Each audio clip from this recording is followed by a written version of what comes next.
Oh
ಎರಡನೆಯವ ಕುಂಭಶ್ರವಣ, ಮೂರನೆಯವ Vibhishana, ಕೊನೆಯದಾಗಿ ಪ್ರೀತಿಯ ತಂಗಿ ಶೂರ್ಪನಖೆ. ವರ್ತಮಾನ ಕಾಲದಲ್ಲಿ ಲಂಕೆಯನ್ನು ಆಳುತ್ತಾ ಇದ್ದೇನೆ. ಪ್ರಭು ಪರಮೇಶ್ವರನಿಂದ ಚಂದ್ರಹಾಸ ಕಟಾರಿಯನ್ನು ಪಡೆದಿದ್ದೇನೆ. ಅಷ್ಟು ಮಾತ್ರವಲ್ಲ, ಬ್ರಹ್ಮದೇವನನ್ನು ಮೆಚ್ಚಿಸಿ ಕೇವಲ ಮಾನವರಿಂದ ಮಾತ್ರ ಮರಣ ಎಂಬ ವರವನ್ನೂ ಪಡೆದಿದ್ದೇನೆ. ಎಂದಿನಂತೆ ನಿತ್ಯ ವಿಧಿಗಳನ್ನು ಪೂರೈಸಿ ಓಲಗಸ್ತರಾದಂತಹ ಸಂದರ್ಭ ಬಂದಳಲ್ಲ ಶೂರ್ಪನಖೆ. ಅದಕ್ಕಾಗಿ ಎಲ್ಲ ಮಾತು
ಸಂಚರಿಸಲು ಹೇಳಿದೆ.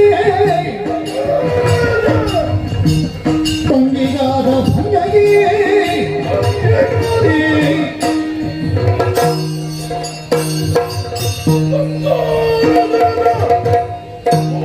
ಚಾವಡಿಯನ್ನು ಪ್ರವೇಶಿಸಿದ ಸಂದರ್ಭ ಪ್ರೀತಿಯ ತಂಗೆ ಶೂರ್ಪನಖೆ ಅಳುತ್ತಾ ಬಂದಳು. ಏನೆಂದು ವಿಚಾರಿಸಿದೆ. ಪಂಚವಟಿಗೆ ಅಯೋಧ್ಯೆಯ ರಾಮಲಕ್ಷ್ಮಣರು ಬಂದಿದ್ದಾರಂತೆ. ಜೊತೆಗೆ ಸುಂದರಿಯಾದಂತಹ ತರುಣಿ ಸೀತೆ ಎನ್ನುವವಳು ಇರುವಳಂತೆ. ಶೂರ್ಪನಖೆ ವನವನ್ನು ಸಂಚರಿಸುತ್ತಿರುವಂತಹ ಸಂದರ್ಭ ಸೀತೆಯನ್ನು ಕಂಡಳಂತೆ. ನನಗೆ ತಕ್ಕುದಾದ ಸತಿ ಎನ್ನುವ ಹಾಗೆ ಮನಗಂಡು ಆಕೆಯನ್ನು ಎಳೆಯುವುದಕ್ಕೆ ಹೋದಳಂತೆ. ಆಗ ಬಂದರಲ್ಲ ಲಕ್ಷ್ಮಣ, ತಂಗಿಯ ಮೂಗು ಉತ್ತರಿಸಿದ. ಇದು ನಮಗಾದ ಅವಮಾನವಲ್ಲವೇ? ಆ ಬಳಿಕ ವಿಷಯವನ್ನು ತಿಳಿದಂತಹ ಕರದೂಷಣ ತ್ರಿಶಿರಾದಿಗಳು 14,000 ಮಂದಿ ರಕ್ಕಸರು ರಾಮನಲ್ಲಿ ಹೋರಾಟಕ್ಕೆ ಹೋದರು. ವ್ಯರ್ಥವಾಯಿತು, ಅವರೆಲ್ಲರೂ ಮಡಿದರು. ಈಗ ನಾವು ಒಂದು ಉಪಾಯವನ್ನು ಮಾಡಿದ್ದೇವೆ. ತಂಗಿಗೆ ಆದ ಅವಮಾನದ ಹಾಗೆಯನ್ನು ತೀರಿಸುವುದಕ್ಕಾಗಿ ಆ ಸೀತೆಯ ಮುಂದೆ ಮೃಗ ಜಿಂಕೆಯಾಗಿ, ಕನಕದ ಜಿಂಕೆಯಾಗಿ ಹೋಗಲು ಮಾವನಾದ ಮಾರೀಚನಲ್ಲಿ ಹೇಳಿದ್ದೇನೆ. ಆ ಮೂಲಕವಾಗಿ ನಾನು ಹೋಗಿ ನನ್ನ ಕಾರ್ಯವನ್ನು ಸಾಧಿಸುತ್ತೇನೆ. ಇಲ್ಲೇ ಸಮಯ ಕಳೆಯುವುದಲ್ಲ, ಮುಂದುವರೆಯುತ್ತೇನೆ.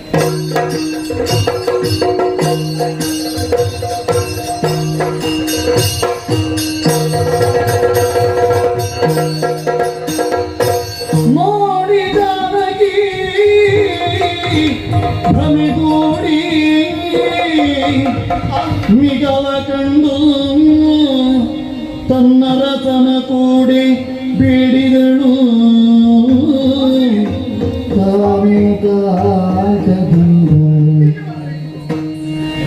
ನೋಡಿದೆಯ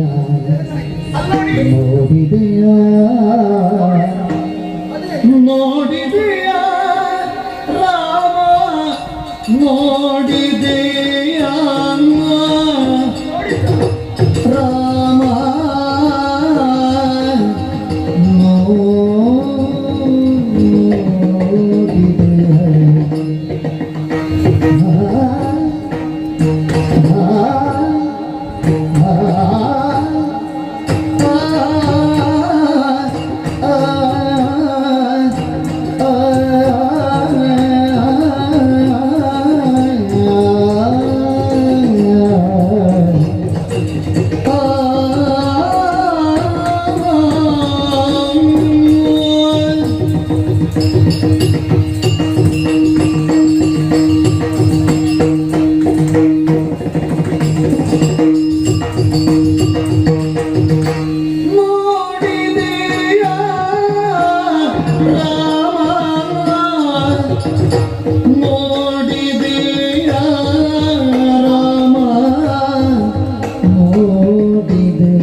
ಕಾಡಿನಿಂದ ಓಡಿ ಬಂದು ಆಡುವಂಥ ಪುಣ್ಯಗವ ನೋಡಿದೆಯ ನಿಗವ ನೋಡಿದೆಯ ಆಡುವಂಥ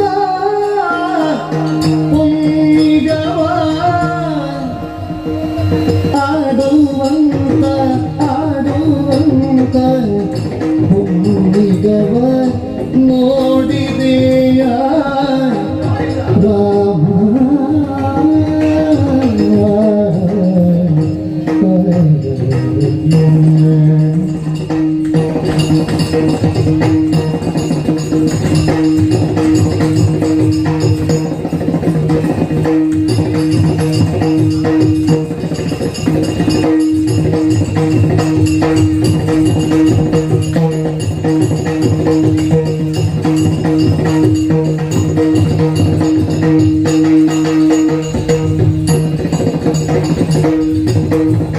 ನೋಡಿದೆಯ ಚಿನ್ನದ ಹಾಗಿರುವ ಮೈಯ ಬಣ್ಣದ ಸುತ್ತಲೂ ಪಂಚ ವರ್ಣದ ರೇಖೆಯು ಬಂದ ಚಂದವನಿ ನೋಡಿದೆಯ ಚಿನ್ನದ ಹಾಗಿರುವ ಮೈಯ ಬಣ್ಣದ ಸುತ್ತಲೂ ಪಂಚ ವರ್ಣದ ರೇಖೆಯು ಬಂದ ಚಂದವ ನೋಡಿದೆಯ ರಾಮ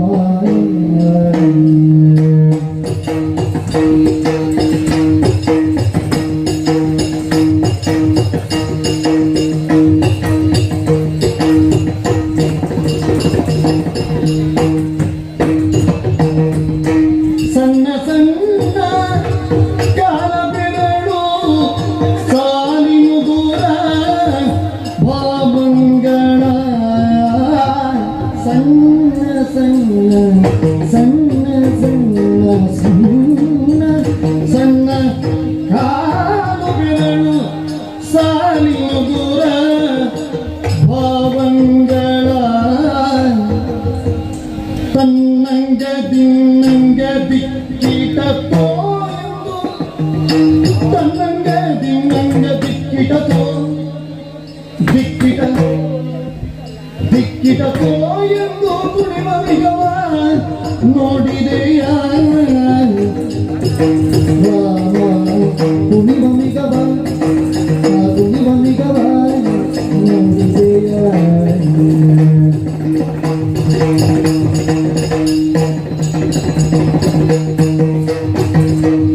ಸಣ್ಣ ಸಣ್ಣ ಕಾಲು ಬೆರಳು ಸಾಲಿನುಗುರ ಭಾವಂಗಳ ತನ್ನಂಗ ದಿನ್ನಂಗ ದಿಕ್ಕಿಟ ಎಂದು ಕುಣಿವಂದವ ನೋಡಿದೆಯ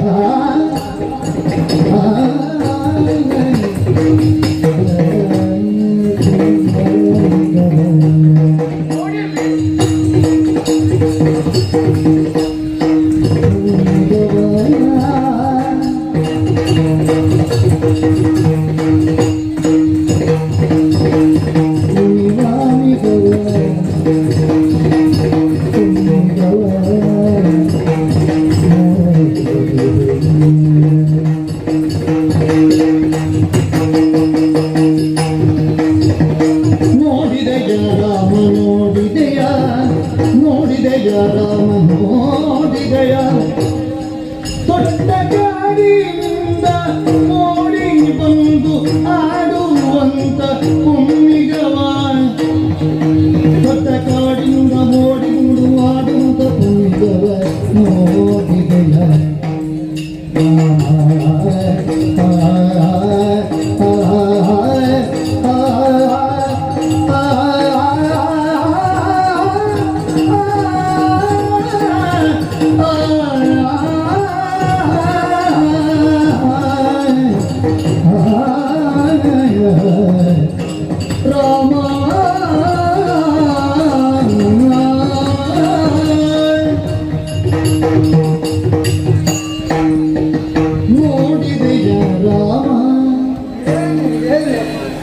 ಆಶ್ರಮದೊಳಗಿದ್ದವನನ್ನು ಒಮ್ಮಿಸಬೇಕು ಹೊರ ಕರೆದೆ. ಏನು ಏನು ವಿಷಯ ವಿಚಾರವನ್ನು ಹೇಳಬೇಕು. ಏದುಸಿರು ಬಿಡ್ತಾ ಇದ್ದಿ. ಕಾಡಿನಲ್ಲೇ ನಾನು ಇಲ್ಲದಿರುವಾಗ ಬಹಳ ದೂರ ಅಡ್ಡಾಡಿ ಬಂದ ಹಾಗೆ ಉಂಟು. ಮೊಸರಲ್ಲಿ ಬೆವರು ಸರಿದೆ ಖಂಡಿತ. ಅದು ಏದುಸಿರು ಬಿಡುತ್ತಾ ನೀನು ಸ್ವಲ್ಪ ಆಯಾಸಗೊಂಡದನ್ನು ಸ್ಪಷ್ಟವಾಗಿ ತೋರಿಸ್ತಾ ಇದ್ದಿ. ಈ ಆಯಾಸದಲ್ಲಿ ಸಂತೋಷ ಇದೆ. ಕಾಡು ಅಂತಂದ್ರೆ ಹೆದರಿಕೆ ಹುಟ್ಟಿಸ್ತಾನೆ ರಾಜವ. ದೂರ ಹೋಗುವುದು ಬೇಡ ಅಂತ ಹೇಳಿ ದಿನ ಕೆಲವು ಕಳೆಯುತ್ತಷ್ಟೇ. ಹೌದು. ನನ್ನನ್ನು ಬಿಟ್ಟು ಎಲ್ಲಿಗೂ ಹೋಗಬೇಡ ಅಂತ ನೀನು ಹೇಳಿ. ನೀವೇ ಹೇಳಿದ್ದಲ್ಲ ಕಣ್ಣ ಮುಚ್ಚಿಪ್ಪು ಅಂತ. ಹೌದು. ಈಗ ನನ್ನನ್ನು ಬಿಟ್ಟು ನೀನು ಬಹಳ ದೂರ ಹೋಗಿ ಬಂದದ್ದು. ಇಲ್ಲ, ನಾನು ಬಹಳ ದೂರ ಹೋಗಿಲ್ಲ. ಏನು ವಿಶೇಷ? ದೂರ ಇರುವಂತದ್ದೇ ಹತ್ತಿರ ಬಂದಿದೆ ಅಂದ್ರೆ ಅಂದ್ರೆ ಸ್ವಾಮಿ.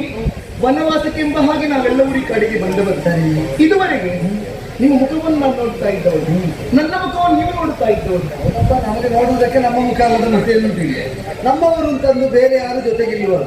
ಹೊರತಾಗಿ ಪ್ರಕೃತಿಯ ಸೌಂದರ್ಯವನ್ನೇ ಕಾಣುತ್ತಾ ಇದ್ದವರು, ಕಾಲವನ್ನು ಕಳೆಯುತ್ತಾ ಇದ್ದವರು. ನದಿ ದಂಡೆಯಲ್ಲಿ ಆಶ್ರಮವಾಸಿಗಳಾಗಿ ನೆಲೆಯಾದಂತಹ ನಾವು ಇಲ್ಲಿದ್ದಂತಹ ವೃಕ್ಷರಾಜಿಗಳ ಸಂಪತ್ತು ಅಥವಾ ನದಿಯ ನಿನಾದದ ಜೊತೆಗಿನ ಪ್ರವಾಹ ಇದನ್ನೇ ಆಕರ್ಷಣೀಯ ವಸ್ತುವಾಗಿ ಹೊಂದಿದೆ. ಹೌದು.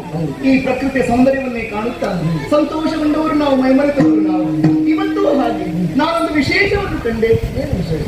ಹಾಗಾಗಿ ನಿಮ್ಮನ್ನು ಕಾಣಬೇಕೆಂತಹ ಉದ್ದೇಶಕ್ಕಾಗಿ ನಿಮ್ಮನ್ನೇ ಕರೆದದ್ದು ನಾನು. ನಿನಗೆ ವಿಶೇಷ ಅಂತ ಸಾಧಾರಣದ್ದು ಯಾವುದು ಕಾಣುವುದಿಲ್ಲ. ಇಲ್ಲ. ಜನಕನಾದ ಪುತ್ರಿ ಅಂದ್ರೆ ನಿನಗೆ ಇಲ್ಲಿ ಒಂದು ವಿಶೇಷ ಅಂತ ಕಂಡ್ರೆ ಏನಪ್ಪ? ನನಗೆ ಕುಣಿದು ಕುಪ್ಪಳಿಸುವಂತ ಆಗುತ್ತಾ ಇದೆ ಅದನ್ನು ಕಂಡಾಗ. ನೀವು ಸ್ವಲ್ಪ ಕುಣಿದೆ ದಣಿದತೆ. ಇಲ್ಲಿ ಅದು ನೀವು ನೀವು ಗಮನಿಸಿರ್ಬೋದು. ಹೌದೇನು? ಸೀತೆ ಯಾವ ಪ್ರಶ್ನೆಯಲ್ಲಿ ಅದರ ಕುಣಿದದ್ದುಂಟು? ಅಲ್ಲ, ಸೀತೆಯ ಮನಸ್ಸು ಕುಣಿದದ್ದುಂಟು, ಮೈಯು ಕುಣಿದದ್ದಿರಬಹುದು. ಆದ್ರೆ ನೋಡುವುದಕ್ಕೆ ಅವಕಾಶ ನನಗೆ ಸಿಕ್ಕಿದ್ದು ಮಿತವಾಗಿ. ಹೌದು. ಯಾಕೆಂದ್ರೆ ವಿವಾಹಾನಂತರದಲ್ಲಿ ಸಾಕೇತವನ್ನು ಬಂದು ಸೇರಿ ಕೆಲ ವರ್ಷಗಳ ಆನಂದ ಪ್ರಯಾಣ ನಡೆದರೂ ಕೂಡ ಮತ್ತೆ ಪಿತೃವಚನ ಪರಿಪಾಲನೆಗಾಗಿ ವನಾಭಿಮುಖಿಗಳಾಗಿ ಬಂದವರು. ಸರಿ. ಅಂದ್ರೆ ಸೀತಾ ವಿವಾಹ ಆದ ಮೇಲೆ ಉಲ್ಲಸಿತಳಾದಂತಹ ನಿನ್ನನ್ನು ನಾನು ಬಹುಶಃ ಕಾಣ್ತಾ ಇರುವುದು ಇವತ್ತಿಗೆ. ಹೌದು. ಕಾರಣ ಇದೆ. ಅಲ್ಲಿ ನೋಡಿ ಸರಿಯಾಗಿ ಅಲ್ಲೇನುಂಟು? ಈ ಕಡೆ ಕೆಲವು ಜಿಂಕೆಗಳನ್ನು ಓಡ್ತಾವು. ಅದ್ಯಾಕೆ? ಅದರ ಮಧ್ಯಭಾಗದಲ್ಲಿ ಜಿಂಕೆ ಕಾಣ್ತಾ ಇದ್ರು. ವಿಶೇಷವಾದದ್ದು. ಹೌದಲ್ವ? ಅದೊಂದು ವಿಚಿತ್ರ. ಈಗ ಮಾಯ ಆಯ್ತು. ಅದೊಂದು ವಿಚಿತ್ರ. ಹೌದೌದು. ಅದು ಬಂತು ಅಂತಾಗುವಾಗ ಜೊತೆಗಿಂತ ಗುಂಪುಗಟ್ಟಿದಂತಹ ಜಿಂಕೆಗಳೆಲ್ಲ ತಾವಾಗಿ ಕಾಂದೆಸೆಯತ್ತ ಹರಿದು ಹೋಗುವುದು, ಓಡಿ ಹೋಗುವುದು, ಒಮ್ಮೆಗೆ ಅದು ಕಾಣಿಸಿಕೊಳ್ಳುವುದು. ಅದು ಈಗಿಲ್ಲ. ಆಗಿತ್ತು. ಅದು ನಾನು ಇಲ್ಲಿ ಖಂಡಿತ ಅಲ್ಲಿ ಗೊತ್ತು. ಯಾವಾಗ? ಯಾರಿಗೆ ಗೊತ್ತು? ಯಾರಿಗೆ ಗೊತ್ತು? ಹೌದೌದು. ಅದೇ ಹೋದಲ್ಲ. ಅಲ್ಲ, ನಾನು ಹಿಡಿಯುವುದಕ್ಕೆ ಪ್ರಯತ್ನಿಸಿದೆ. ನೀನೀಗ ಅದರ ಕಂಡಕ್ಕೆ ನೀನು ಹೋದೆ. ಹೌದು. ಅದ್ಯಾಕೆ ಅದನ್ನು ಹಿಡಿಯಬೇಕು ಅಂತ ನಿನಗೆ? ನಾನು ಆ ಬಗ್ಗೆ ಆಲೋಚನೆ ಮಾಡುವ. ವಿಚಿತ್ರ ಪ್ರಾಣಿ ಇದ್ದು. ಅಲ್ಲ, ನೀವು ಇಲ್ಲದಿರುವಂತಹ ಸಮಯ ನನ್ನ ಹತ್ತಿರವೇ ಬರ್ತಾ ಇತ್ತು. ನೀವು ಬಂದ ಬಳಿಕ ದೂರ ಸಾಗುತ್ತಾ ಇದೆ. ನೀನು ಕರೆದದ್ದು ಒಳ್ಳೆದಾಯ್ತು. ಯಾಕೆ? ತುಂಬಾ ಹತ್ತಿರ ಬರುವುದು ಬೇಡ. ಅದಕ್ಕೆ ನನ್ನ ಮೇಲೆ ಹತ್ತಿರ ಬರಬೇಕಿರುವಂತಹ ಆಸೆ ಇದೆಯಬಹುದು. ಪ್ರೀತಿ ಆಗುವುದಕ್ಕೆ ಅದೇನು ನೀನು ಬಾಲ್ಯದಿಂದ ಪಾಲಿಸಿದಂತಹ ಮೃಗವ ಅಥವಾ ನಿಮ್ಮ ಕುಟುಂಬದವರು ಪಾಲಿಸಿದ ಮೃಗವ? ಮತ್ತೆ ನಿನ್ನ ಮೇಲೆ ಪ್ರೀತಿ ಬರೋದು ಹೇಗೆ? ಮತ್ತೆ ಬರುವುದು ಯಾಕೆ? ಹತ್ತಿರ ಯಾಕೆ ಬರುವುದು? ಪರಿಚಯ ಇದ್ದವರ ಹಾಗೆ ಯಾಕೆ ಅಂತ ಗೊತ್ತಾಯ್ತು ನಿನಗೆ? ಯಾಕೆ ಗೊತ್ತಾಗಿಲ್ಲ? ಬೇಡ. ನೀನು ಹತ್ತಿರ ಬಂದಾಗ ಅದನ್ನು ಸರಿ ನೋಡಿದ್ಯಾ? ನೋಡಿದ್ದೇನೆ, ಗಮನಿಸಿದ್ದೇನೆ. ಅದು ಯಾವ ಪ್ರಾಣಿ? ಸತ್ಯಕ್ಕೆ ಹೇಳಬೇಕ? ಅದನ್ನು ಆ ತರನಾದ ಪ್ರಾಣಿ ನಾನು ನೋಡಿದ್ದೀನಿ. ಅದು ಜಿಂಕೆ. ಅದು ಜಿಂಕೆ ಜಿಂಕೆ ಆಗಿರುವುದಕ್ಕೂ ಉಂಟು. ಅದು ದೊಡ್ಡ ಕಾಡಿನ ಮುಂದೆ. ಅಲ್ಲ, ಯಾವ ಕಾಡಿನಿಂದ ಬರಲಿ ಬಂದದ್ದು ಜಿಂಕೆ ಆಗಿ ಹೌದಲ್ಲ? ಅದರ ಮೈ ಬಣ್ಣ ನೋಡು. ಬಂಗಾರದ ಬಣ್ಣ. ಅಲ್ಲ, ಬಂಗಾರದ ಬಣ್ಣದ ಜಿಂಕೆ ಉಂಟು. ಎಲ್ಲಾದ್ರೂ ಉಂಟ? ಬೇಕಾದ ಋಷಿ ಮುನಿಗಳಲ್ಲಿ. ನನಗೆ ಕಾಡಿನಲ್ಲಿ ಸೀಮಿತ ಅನುಭವ ಇರುವುದು. ಋಷಿ ಮುನಿಗಳಲ್ಲಿ ಕೇಳುವ. ಹಾಗಾಗಿ ವಿಶೇಷ ಅಂತ ಹೇಳಿದ್ದು ನಾನು. ಅಲ್ಲ, ವಿಶೇಷ ಅಲ್ಲ, ವಿಚಿತ್ರ ಅಂತ ಹೇಳ್ಬೇಕಾದ್ರೆ. ಹೌದೌದು, ಅದ್ಭುತ ಅಂತ ಹೇಳ್ಬೋದು. ಪ್ರಕೃತಿಗೆ ಅತೀತವಾದದನ್ನು ಅದ್ಭುತ ಅಂತ ಕರೀತಾರೆ. ಆದ್ರಿಂದ ಅದ್ಭುತವಾದಂತಹ ಒಂದು ಪ್ರಾಣಿ ಹೌದು. ಹಾಗಂತ ಅದು ಜಿಂಕೆ ಹೌದು. ಸರಿಯಾಗಿ ನೋಡಿದ್ದೇನೆ. ಜಿಂಕೆ ಹೌದು. ಜಿಂಕೆಯಲ್ಲಿ ಎರಡು ವಿಧ. ಒಂದು ಪ್ರಶತ ಮತ್ತು ಕುರು ಎನ್ನುವ ಹಾಗೆ. ಬೊಟ್ಟಿದ್ದದ್ದು ಬೇರೆ, ಬೊಟ್ಟು ಇಲ್ಲದೆ ಇರುವುದು ಬೇರೆ. ಈಗ ಬಂಗಾರದ ಬಣ್ಣದ ಮೈಯಲ್ಲಿ ಬೊಟ್ಟಿದ್ದದಕ್ಕೆ ಏನು ಉದ್ದೇಶ? ಅದು ಈ ವರ್ಗದಲ್ಲಿ ಬರುವುದಿಲ್ಲ. ಪಂಚಬಣ್ಣದ ಗೆರೆ ಕಾಣ್ತಾ ಇದೆ. ಅದು ಬೊಟ್ಟಿರುವುದಲ್ಲ, ಗೆರೆ ಇದೆ. ಈಗ ಬಣ್ಣ ಲೆಕ್ಕ ಮಾಡಿ ಆಯ್ತು. ನೋಡಿ ಆಯ್ತು. ಪಂಚವರ್ಣ. ನಾನು ಹಿಡಿಯಲಿಕ್ಕೆ ಹೋದೆ ಅಂತ ಅದು ಗಮನಿಸಿದ್ದೇನೆ ನಾನು. ಪಂಚವರ್ಣ ಬಂಗಾರದ ಮೈ ಬಣ್ಣ, ಪಂಚವರ್ಣದ ರೇಖೆಗಳು, ಮತ್ತೇನೇನುಂಟು? ಸಣ್ಣ ಕಾಲುಗಳಿವೆ. ಕಾಲಿಗೆ ಬೆರಳಿರ್ತದೆ. ದೊರಸಿರುವುದು ಅದನ್ನು ಲೆಕ್ಕ ಮಾಡುವುದಕ್ಕೆಲ್ಲ ಆಗುವುದಿಲ್ಲ. ಇದು ಸಣ್ಣ ಸಣ್ಣ ಕಾಲ ಬೆರಳು ಅಂದ್ರೆ ಪ್ರತ್ಯೇಕವಾಗಿ ನೀವು ಗುರುತಿಸುವಾಗ ಉಂಟು. ಬೆರಳು ಇದೆ, ಉಗುರು ಇದೆ. ಕಾಣುವುದಿಲ್ಲ ನಿನಗೆ. ಅದು ವಿಶೇಷ ಅಂತ ನನಗೆ ವಿಶೇಷ ಅಂತ ಆಗುದು, ಅದ್ಭುತ ಅಂತ ಆಗುದು, ಅಸಹಜ ಅಂತ ಕಾಣುದು, ಅದ್ಭುತ ವಿಶೇಷ.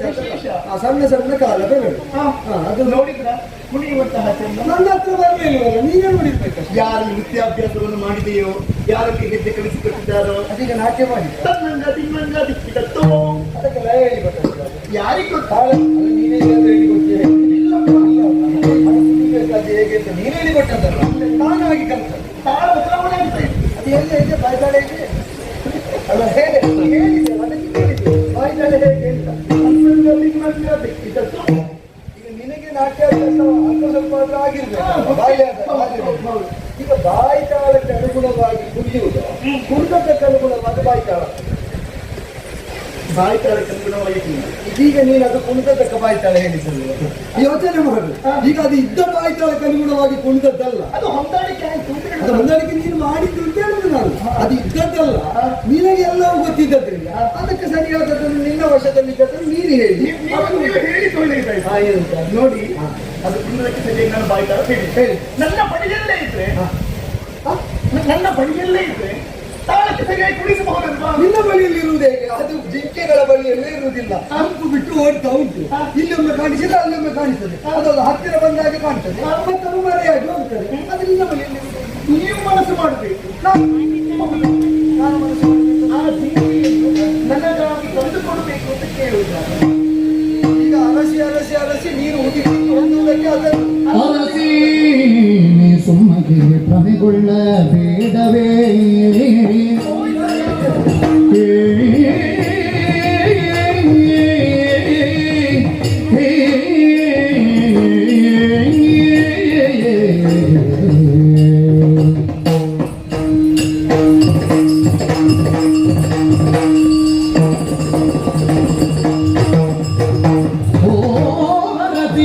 ಸುಮ್ಮಗೆ ಭ್ರಮೆಗೊಳ್ಳಬೇಡವೇ. ಅದು ಸರಸದ ಮಿಗಬರವು ಓ ಸರಸಿದ ಬಗ್ಗೆ ನಿನ್ನ ಮರುಳು ಮಾಡಲು ಬಂದ. ಓ ಸರಸಿದ ಬಗ್ಗೆ ನಿನ್ನ ಮರುಳು ಮಾಡಲು ಬಂದ. ದುರ್ಳರ ಕಪಟ ಕಾಣಿ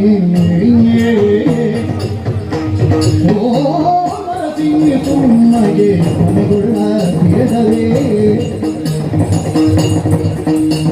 ಅರಸಿ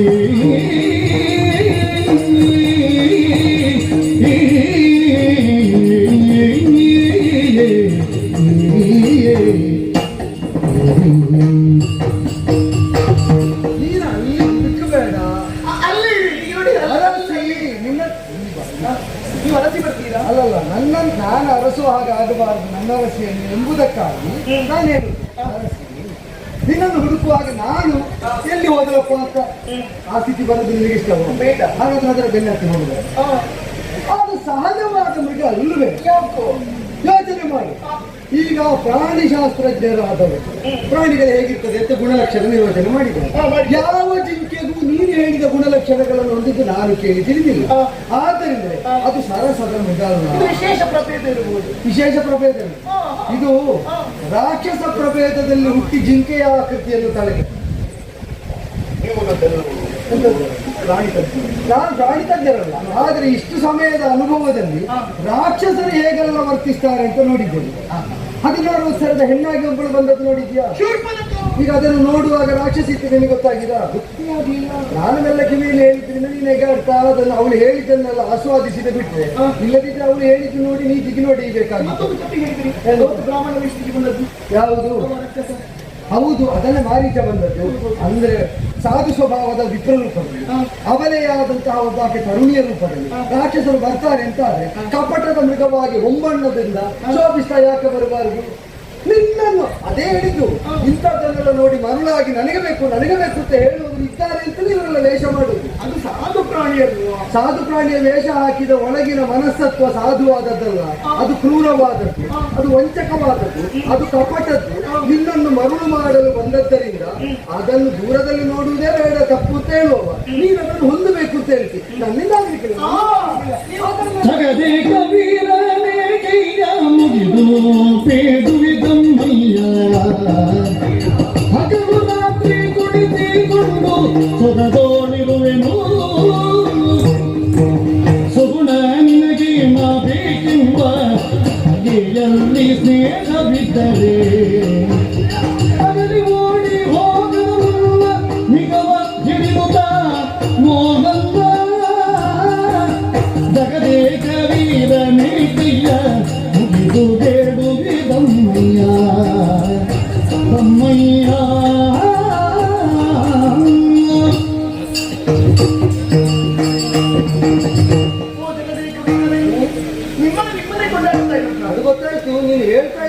ನನ್ನ ದೋಟ ಅಲ್ಲಿ ಉಂಟು, ಸಂಬೋಧನೆ ಇಲ್ಲಿ ಉಂಟು, ಆದ್ರಿಂದ ಈ ಹಿಂದೆ ಕರ ದೂಷಣಾದಿಗಳನ್ನು ಕೊಡುವಂತಹ ಸಂದರ್ಭ, ಹಿಡಿದಂತಹ ಬಿಲ್ಲನ್ನು ಕೆಳಗಿಳಿಸುವುದರೊಳಗಾಗಿ ಅದೆಷ್ಟೋ ದಾನವರನ್ನು ಕೊಂದವರು.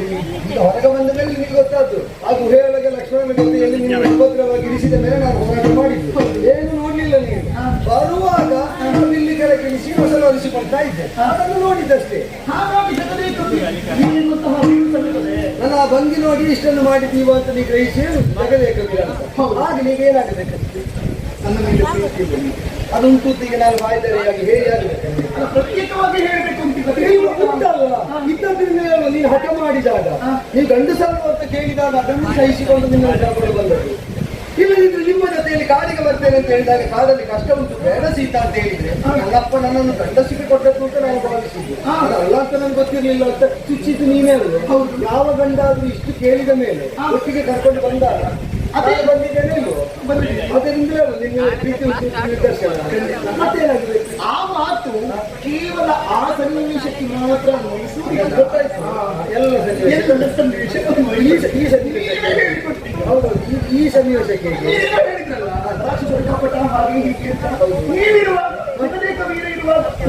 ಯೋಚನೆ ಮಾಡಬೇಕು. ಈಗ ಅದನ್ನು ಹಿಡ್ಕೊಂಡು ಬರ್ಬೇಕಾದ್ರೆ ಮುಂದೆ ಬರ್ಬೇಕು.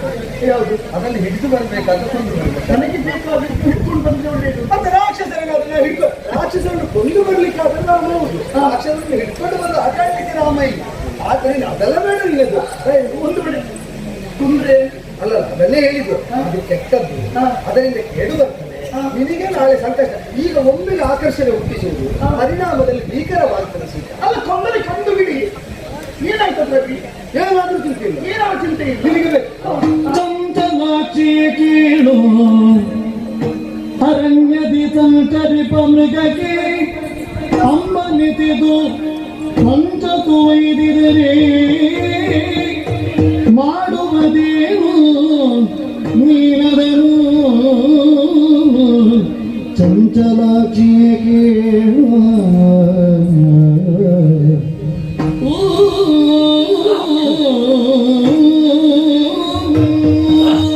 ಕಣ್ಣಲ್ಲಿ ಮಾತ್ರ ಅಲ್ಲ, ಸ್ವಭಾವದಲ್ಲೂ ಕಣ್ಣಲ್ಲಿ ಹೊಂದಿದವರು.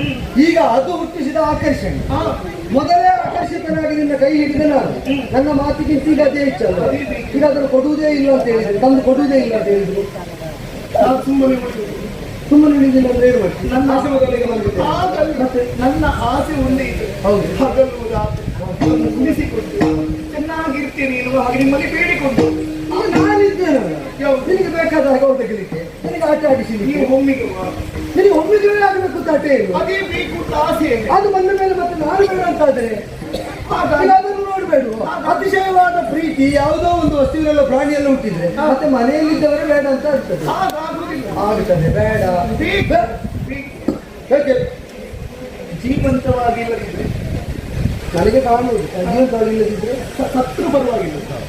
ಸತ್ತ ಮೇಲೆ ನೀನು ಎಂತದ್ದು ಮಾಡಲಿಕ್ಕೆ? ಚಂಚಲಾಕ್ಷಿಯಾದ ನೀನು ಉಕ್ಕಟ ವಾಂಚೆಯಿಂದ ಈಗ ಬೇಕು ಬೇಕು ಅಂತ ಹೌದು. ಒಂದು ವೇಳೆ ನಾನು ಅದನ್ನು ಹಿಡಿಯಲಿಕ್ಕೆ ಅಂತ ಹೊಡೆದ ಕಾಲದಲ್ಲಿ ಅದು ಸತ್ತರೆ ಅದು ಎಲ್ಲಿಯಾದ್ರೂ ಪಂಚತ್ವವನ್ನ ಅದರ ಜೀವ ಹೋಯ್ತು ಅಂತ ಮತ್ತೆ ಯಾವ ಕರ್ಮಕ್ಕೆ ನಾನು ಆಲೋಚನೆ ಮಾಡಲಿ. ಪಂಚಬಾಣನ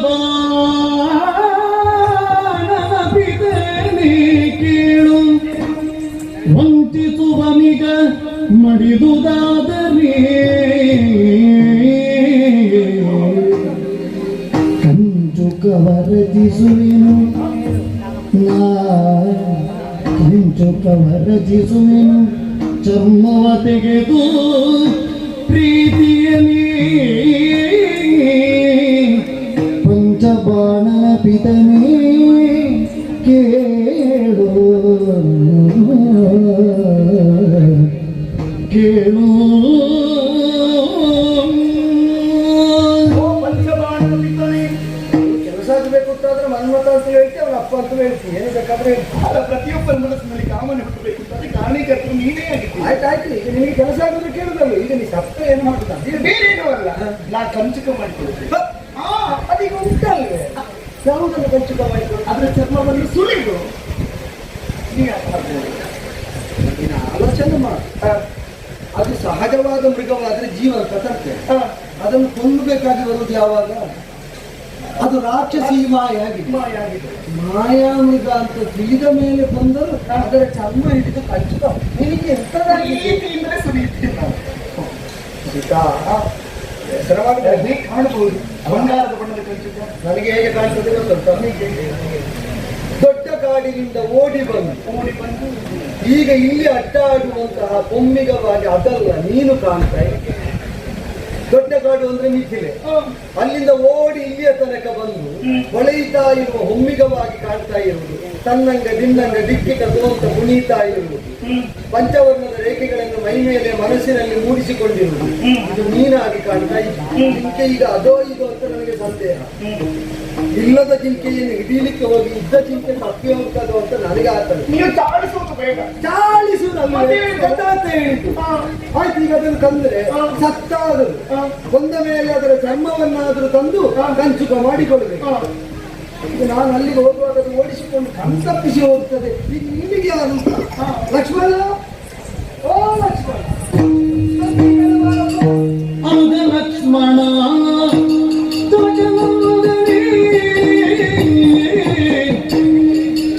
ಮೃಗಮೋಚಿತೆ ಆದಳಲ್ಲಯ್ಯ. ಅನುಜ ಲಕ್ಷ್ಮಣ ಕನಕ ನಂದನೆ ಮೃಗಮೋಚಿತೆ ಆದಳಲ್ಲಯ್ಯ ಆದಳಲ್ಲಯ್ಯ. ತರಲು ಗೋಪೇನ ಬರುವಾದ ಲಕಲಿ ಧರಣಿ ಜಾತೆಯ ಕಾಯ್ದುಕೊಳ್ಳಯ್ಯ. ಅನುಜ ಲಕ್ಷ್ಮಣ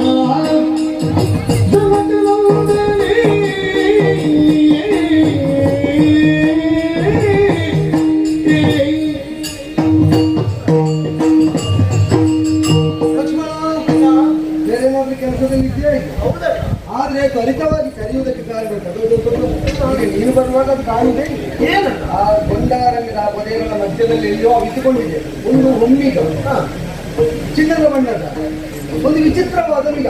ಇವಳು ನೋಡಿದ್ರೆ ಇದು ಬೇಕೇ ಬೇಕು ಅಂತ ಒಂದೇ ಹಠ. ಬೇಗ ಹೋಗುವುದಕ್ಕೆ ಇನ್ನೊಂದು ವ್ಯವಸ್ಥೆ ಆಗಬೇಕು. ಇವಳಿಗೆ ಏನು ಅವಸರ ಅಂತ ನಾನೀಗ ಅದನ್ನು ತರಲಿಕ್ಕೆ ಹೋಗ್ತೇನೆ. ನಾನು ದೂರ ಓಡಿಸಿಕೊಂಡು ಹೋಗ್ತದೆ, ಹೇಗೆ ಹಿಡಿಲಿಕ್ಕೆ ಆಗ್ತದೆಲ್ಲ ಗೊತ್ತಿಲ್ಲ. ಸತ್ರು ಬೇಕು ಅಂತ ಹೇಳ್ತಾರೆ. ಅವ್ರು ಎಲ್ಲಿಂದ ಗಂಟು ಬಿಟ್ಟು ಗೊತ್ತಲ್ಲ. ನಾನು ಬರುವ ತನಕ ರಕ್ಷಿಸಿಕೊಂಡಿರ್ತೀಯ. ಇದಕ್ಕೆಲ್ಲ ಅಗ್ರಜ ವೀರ ಸ್ವಲ್ಪ ಕೆಲಸಕ್ಕೆ ಅಗ್ರಜ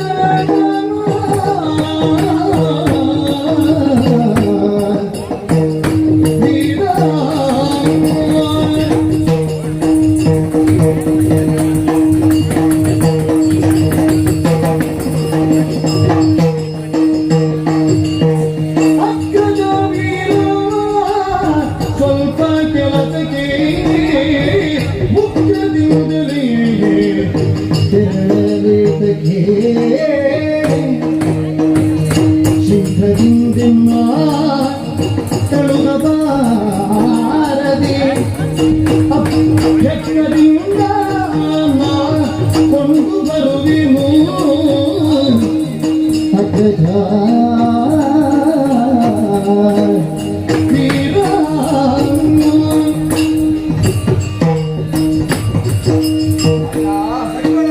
ನೀನು ವೀರ ಹೌದಲ್ಲ, ಆದ್ರೆ ಆ ಮೃಗವನ್ನು ತರುವುದಕ್ಕೆ ನಿನ್ನ ವೀರತ್ವ ಬೇಕು ಅಂತ ಇದೆ. ಅವಳು ಜಗದೇಕ ವೀರ ಅಂತಲ್ಲ ರೀ. ಅವಳಿಗೆ ನನಗೆ ಗಂಡನಾದ ನನ್ನನ್ನು ಏನೆಲ್ಲ ಕರೆದಿದ್ದಾಳೆ ನನಗೆ ವಿವರಿಸಲಿಕ್ಕೆ ಒಳ್ಳೇದಾಗುದಿಲ್ಲ. ಅವಳು ಒಂದೇ ಆಟ. ಯಾವ ವಿಶೇಷಣೂ ಇದೆಯೋ ವಿಷಯ ಅದು ಸರಿ, ಅದನ್ನು ಇಟ್ಕೊಂಡು ತರಬೇಕು. ಅಣ್ಣ, ಘನಕೃತ್ಯಗಳಿಗಾದ್ರೆ ನಿನ್ನ ಅಗತ್ಯ ಉಂಟು. ಆದ್ರೆ ಕಣ್ಣಿಗೆ ಕಾಣುವಂತಹ ಒಂದು ಮೃಗ ಅಲ್ಲೇ ಅವಿದ್ದಿರಬಹುದು. ಅದನ್ನು ತರುವುದಕ್ಕೆ ನೀನೇ ಯಾಕೆ ಹೋಗ್ಬೇಕಲ್ಲ? ಮತ್ತೆ ನೀನು ನಾನು ಹೋಗುತ್ತೇನೆ. ನೀನು ಹೋಗಿ ಆ ಮೃಗವನ್ನು ಹಿಡಿದು ಅದು ರಾಕ್ಷಸರ ಮಾಯೆ ಇರಬಹುದು ಅಂತೆಲ್ಲ ಹೇಳಿದ್ದೇನೆ. ಅವಳು ಕೇಳ್ತಾ ಇಲ್ಲ. ಹಾಗಾಗಿದ್ರೆ ರಾಕ್ಷಸರ ಮಾಯೆ ಆಗಿದೆ. ಆ ಮಾಯೆಯನ್ನು ಭೇದಿಸುವಂತೆ ಆಗದು, ಆಗದಾಗದು. ಯಾಕಾಗದು ಅಂದ್ರೆ ಕೈ ಹಿಡಿದ ಹೆಂಡತಿಯಾದವಳ ಮಾನ ಪ್ರಾಣದ ಸಂರಕ್ಷಣೆಗೆ ಕೊನೆ ಮಗನಿಗೂ ಅಲ್ಲ ಗಂಡನಿಗೆ ಇರು. ನೀವು ಶಾಲೆಯಲ್ಲಿ ಸುಖದಿಂದಿರ್ತೀರಿ ಅಂತಾದ್ರೆ ನಾನು ಹೋಗಿ ಬರ್ತೇನೆ. ಅಯ್ಯೋ, ಸತ್ತು ತಂದಂತಹ ಮೃಗದ ಚರ್ಮದಿಂದ ಕಂಚುಕ ಮಾಡ್ತೇನೆ ಎಂದಿದ್ದಾರೆ. ಹೆಂಡತಿಯಾದವಳಿಗೆ ಕಂಚುಕ ಮಾಡುವುದಕ್ಕೆ ಬೇಕಾದಂತಹ ಬಟ್ಟೆಯನ್ನಾಗಲಿ ಚರ್ಮವನ್ನಾಗಲಿ ಕೊಡಬೇಕಾದ ಹೊಣೆ ಮಗನಿಗೋ ಗಂಡನಿಗೋ? ಗಂಡನಿಗೆ. ಆದ್ದರಿಂದಲೇ ನಾನೇ ಹೋಗಬೇಕು, ನೀನಾಗದು. ಹಾಗಾದ್ರೆ ನೀವು ಒಂದು ಮಾತ್ರ ಮಾಡಿದ್ರೆ ಇನ್ನೊಂದಾದ್ರೂ ಕಳಿಸ್ತಿದ್ದೆ. ಅವಳು ಮರಚಿಸುವುದು ಚರ್ಮವ ತೆಗೆದು ಪ್ರೀತಿಯಲ್ಲಿ ಅದು ಮಗ ಇದ್ದರೂ ಗಂಡನೇ ಮಾಡಬೇಕಾದ. ಆದ್ದರಿಂದ ಕ್ಷಿಪ್ರವಾಗಿ ಬರ್ತೇನೆ. ನಾ ಬಡವಳಿ ದಿವಸ ಆಗ್ತದೆ. ಎಷ್ಟು ನೀನು ಒಳ್ಳೆ ಈಗ ಹೋಗಿ ಹೀಗೆ ಬರ್ತಾರೆ. ಅವರಿಗೆ ಊಹೆ ಹುಟ್ಟಿದಷ್ಟು ಸುಲಭ ಇಲ್ಲ ಅಂತ. ನೀನು ಈಗ ಹೋದ್ರೆ ಹಾಗೆ ಸಿಗ್ತದೆ ಅಂತ ಅವರು ಎಷ್ಟು ದಿವಸ ಆಗ್ತದೆ ಕೇಳ್ತಾ ಇದ್ದಾರೆ. ಅವರಿಗೆ ಅರ್ಥ ಆಗ್ತದೆ. ನಾನು ಹೇಳಿದ್ದು ನಿನಗೆ ಅರ್ಥ ಆಗುದಿಲ್ಲ. ನನಗೆ ಬೇಕೇ ಬೇಕು. ಈಗ ಹೋಗಿ ಬರ್ತೇನೆ ಚಿತ್ರವಾಗಿ. ನಿಮಿಷದಲ್ಲೇ ಬರಬೇಕು ಅಂತ ಹಂಬಲ. ಅದೆಲ್ಲ ಇದ್ರೆ ಎಷ್ಟು ಸಮಯ ಇಷ್ಟು ನಿಮಿಷ ಅಂತ ಲೆಕ್ಕ ಮಾಡು. ನೋಡಿಕೋ ನೋಡಿಕೋ ಹೋಗಿ ಬರ್ತೇನೆ. ಎಲ್ಲಿ ಎಲ್ಲಿ ನೋಡ್ತೇನೆ.